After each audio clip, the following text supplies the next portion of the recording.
Very much. Okay, sit down for a second because we have somebody coming up now who is a very interesting young man. There are not many satirists around, but there is one that I know who is always on target. And here he is, Sandy Barron.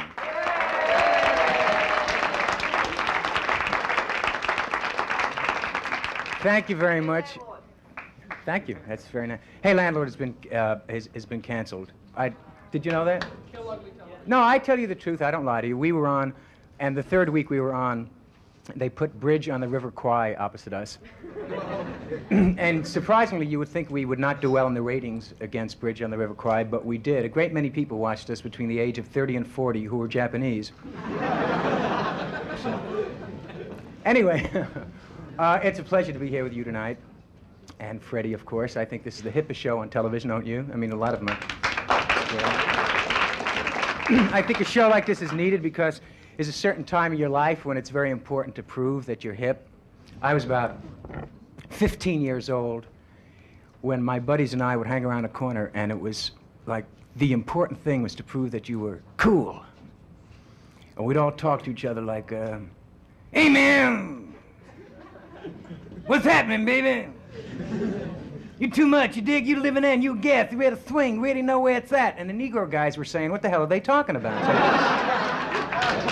So it's right back then that you realize it's all a question of communication. As Freddie said, I like to do satire, and satire deals with what all of us are thinking about today. And I think the one problem that's uppermost in our minds are how are we going to learn to live with each other? People of all colors, people of all creeds, people of all religions. And my generation, the generations before us, I think we were already a little bit goofed up. It's out of our hands. It's in the hands of the kids now. So I want you all to imagine that I am a little white boy named Marvin, who's 6 years old. And right in front of me is my best buddy, who's a little Negro boy. And he's 6 years old, and his name is Roosevelt.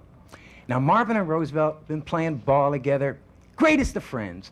Only today they meet on a corner, and you can tell from the conversation that something is a little different. So you all use your imaginations, and little Roosevelt, who's 6 years old and Negro, is right over there, and I will be little Marvin, who's 6 years old and white, because you can get just so liberal.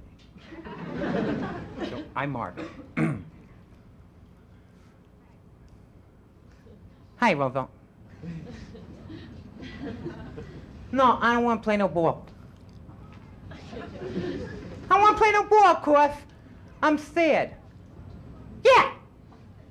Cause see, you're my best friend, and we always used to play ball here, and now I'm not gonna play no more cause I'm moving. I'm not making that up. I was laying in my bed last night, and my mother and my father, they thought I was sleeping. I wasn't sleeping, I was listening. And my father was saying to my mother that we gotta move from the neighborhood cause he said every day more and more of them are moving in to the neighborhood. Them. I don't know who them are. All he said was, them has hard heads, and if you hit them in the head with your fist breaks. And he says, them drink sneaky pee, and them have razor blades hidden in their toes and in their socks and everything. And he said, when one of them comes to clean your house, you gotta lock the liquor cabinet. And then he said that one of them wants to marry my sister. So I was laughing because I only have brothers. Then he said, yeah, he said the worst thing was they're a different color than us. Us? He must mean you and me, Roosevelt. So if they're a different color than us, they must be green.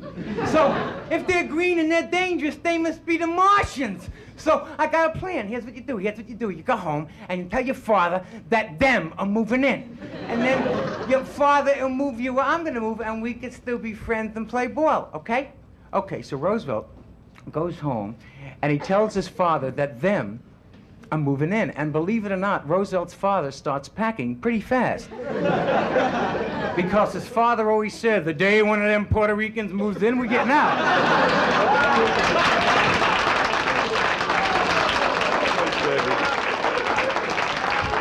Wait, whoops. Boy, I'm telling you, it's a couple. Oh boy, it's great to see you work now. I mean, it's been 2 years, I think, since you've been back in New York, really, and boy, you've really become sensational. I mean, I think the Hey Landlord and everything just gave you that extra zipper. Boy, I like that. Coming down. It's Please my come pleasure to to those be- drop-ins later tonight. Of course I will. Okay. See you all at the club. Okay. Good night, and thank you very much, Sandy Barron. Thank you.